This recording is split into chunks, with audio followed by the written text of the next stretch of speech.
Kita ke sorotan lainnya, Saudara. Presiden ke-7 Republik Indonesia Joko Widodo menampik isu dirinya diuntungkan dengan kasus ijazah palsu. Jokowi mengatakan sudahi saja agar tidak gaduh. Kasus ijazah palsu berlarut-larut dengan tudingan tiada henti, Saudara. Mulai dari ijazah, kini merambah ke skripsi dan dosen pembimbing. Namun ada tudingan jika Jokowi justru diuntungkan dengan kegaduhan ini. Jokowi meminta agar persoalan ini segera disudahi. Ya kalau gaduh terus ada yang merasakan itu keuntungan bagi saya, ya jangan gaduh. Nanti saya tidak diuntungkan. Kalau nggak gaduh ya kan, ada maknya saya mungkin bisa dirugikan. Kalau pada seneng saya masih diuntungkan, lah, ya buatlah gaduh.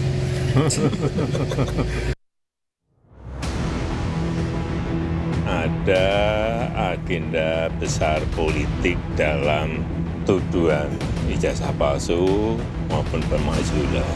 Artinya memang ada orang besar, ada yang backup. Ya semua sudah tahu. Polemik tudingan ijazah palsu bergeser ke arah politik usai Jokowi bilang ada agenda politik dan tokoh besar di balik kasus ijazah. Namun tak jelas siapa tokoh yang disasar Jokowi. Usai Jokowi menyebut tokoh besar di balik kasus ijazahnya, relawan Jokowi menambahkan dengan bawa-bawa kode warna partai asal tokoh besar yang dimaksud Jokowi.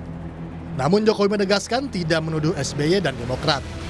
Jokowi yakin SBY adalah seorang negarawan. Saya nggak pernah berbicara masalah warna. Artinya orang besar itu Pak Jokowi nggak mengetahui ya? Bukan nggak mengetahui, saya sampaikan ada orang besar yang membackup. Tapi sekali lagi jangan ada yang merasa tertutup, apalagi sekelas Pak SBY. Beliau adalah negarawan yang baik.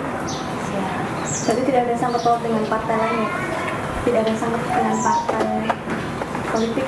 Saya tidak pernah mengatakan itu. Namun klarifikasi Jokowi ini bagi Demokrat terlanjur menimbulkan fitnah bagi partainya. Demokrat menyayangkan pembiaran isu liar Partai Biru bergulir di publik.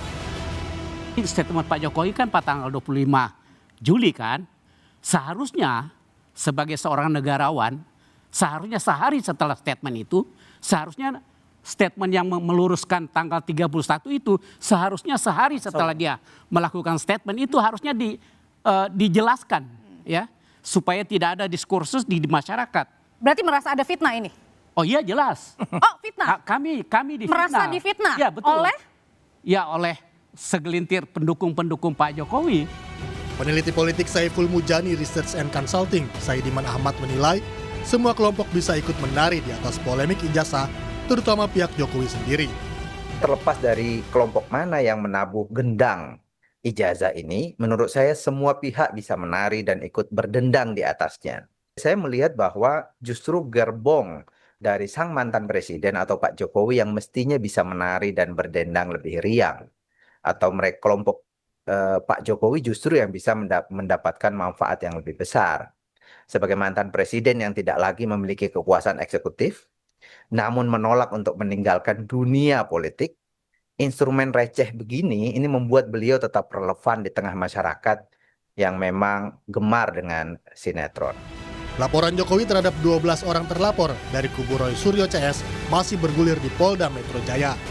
Meski sudah naik penyidikan, hingga kini polisi masih belum menetapkan tersangka kasus tudingan ijazah Jokowi sejak kasus dilaporkan Jokowi 30 Mei lalu. Tim Liputan, Kompas TV.